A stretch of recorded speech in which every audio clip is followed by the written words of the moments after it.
उत्तर प्रदेश के जनपद बुलंदशहर में किन्नरों के लिए देश का पहला वृद्धाश्रम बन रहा है।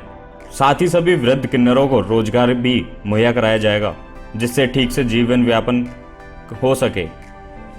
वृद्ध किन्नरों को रोजगार के लिए बन रहा देश का पहला वृद्धाश्रम। लेकिन एक सवाल उठता है कि किन्नर समाज के लोग करीब 10 साल से जिला प्रशासन के चक्कर काट रहे हैं कि हमें शमशान और कब्रिस्तान की जगह मुहैया कराई जाए। लेकिन किन्नरों का कहना है ना हमें शमशान की जगह मिली, ना हमें कब्रिस्तान मिला। सरकार से उन्होंने गुहार लगाई है कि हमें शमशान और कब्रिस्तान की जगह दिलाए। उत्तर प्रदेश के बुलंदशहर में थर्ड जेंडर के लिए देश का पहला आश्रम बन रहा है।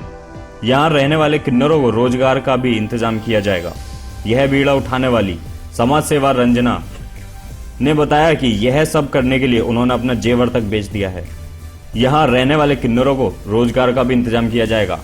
यह बीड़ा उठाने वाली समाज सेवा रंजना को अपने जेवर तक बेचने पड़ गए। लेकिन एक सवाल उठता है कि किन्नर समाज के लोग करीब 10 साल से जिला प्रशासन के चक्कर काट रहे हैं कि हमें शमशान और कब्रिस्तान की जगह मुहैया कराने। लेकिन किन्नरों का कहना है ना हमें शमशान की जगह मिली, ना हमें कब्रिस्तान मिला। सरकार से उन्होंने गुहार लगाई है कि हमें शमशान और कब्रिस्तान की जगह दिलाएं।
उन्नीस सौ 95 से समाज सेवा करती थी। बेटियों को निःशुल्क ब्यूटिशियन सिलाई कढ़ाई सिखाती थी। डीडी कॉलेज इंटर कॉलेजों में जाती थी। वहाँ बीच में मुझे किन्नर भी मिले, बोले रंजना जी हम भी सीखना चाहते हैं मैडम, भले सीखो। फिर उनसे मैंने बातचीत करी। बातचीत करते करते मैं पता चली कि इनकी कैसी स्थिति है, क्या नहीं है।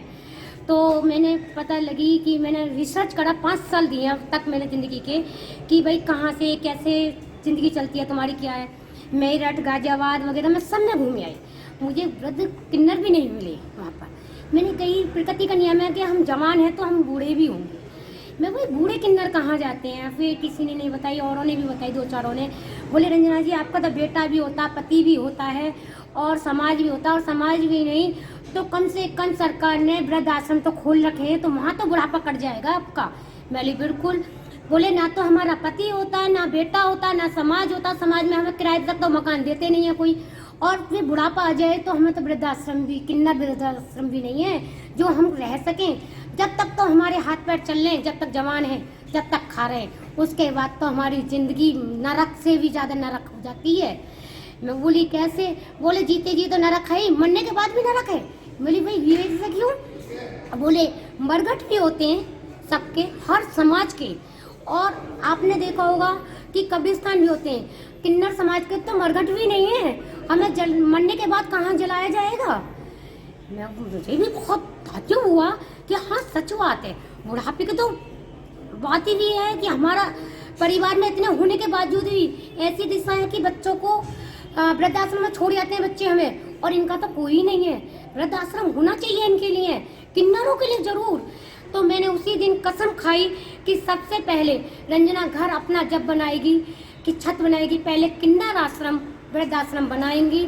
तो मैंने उसके लिए अपने गहने बेचकर, जमीन लिए, बेच के गहने बेच कर जमीन ली है और उसकी 6 तारीख को उसकी नींव रखी जा रही है, जिसमें डीएम साहब, सीडीओ सर और अधिकारी राज्य मंत्री जी भी आ रहे हैं, अनिल शर्मा जी भी आ रहे हैं और नींव रख दी है। देखो, मैं ये चाहती हूँ कि जैसे हमारा खुर्जा जिला बुलंदशहर में बनी है, इसी तरह से पूरे भारत में किन्नर आश्रम होने चाहिए, इनके लिए सुविधा होनी चाहिए, सारी व्यवस्था होनी चाहिए। इनके तो पता चलिए कि आधार कार्ड तक भी बने नहीं है। लॉकडाउन में इनको तो राशन भी नहीं मिला, कि इनमें भी सब तरह के किन्नर होते हैं, कि गरीब भी होते हैं और अमीर भी होते हैं।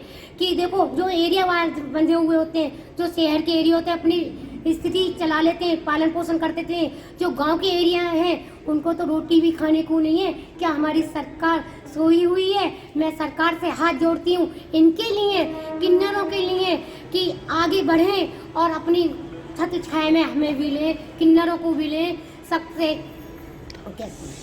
प्रधानमंत्री से अनुरोध करती हूँ कि ये आप जल्दी से जल्दी इस पर प्रक्रिया शुरू करें। और योगी जी से कहती हूँ कि हमारी आवाज़ सुने और किन्नर समाज को भी देखें। इनकी भी बहुत स्थिति खराब है। योगी जी, आप एक सन्यासी हैं, आप बहुत अच्छे कार्य कर रहे हैं, पर किन्नर समाज के लिए भी करिए, मेरी ये बात है, विनती। और जो मेरे में बन पड़ा, मैंने वो अपने गहने के जमीन ले ली है। अब आप इस पर देखिए, इस पर ध्यान दीजिए। योगी जी, आप ध्यान दीजिए मेरे मुख्यमंत्री जी। जय हिंद, जय भारत। सर, देश का पहला किन्नर आश्रम बन रहा है, किस तरह से बन रहा है, क्या है इसकी? ये एक प्राइवेट संस्था, एक एनजीओ है। एनजीओ ने प्राथमिक प्रयास किया है। इसके लिए इन्होंने ज़मीन मुहैया करवाई है और उस ज़मीन पर लोगों के सहयोग से ये लोग एक आश्रम बनाने की कोशिश में लगे हुए हैं। जैसे जैसे जनता का सहयोग जितना मिलेगा उसके हिसाब से जो ये संस्थान है ये आश्रम बना रही है और एक बहुत ही बेहतरीन प्रयास किया जा रहा है किन्नर समाज की उत्थान के लिए और उनके वेलफेयर के लिए।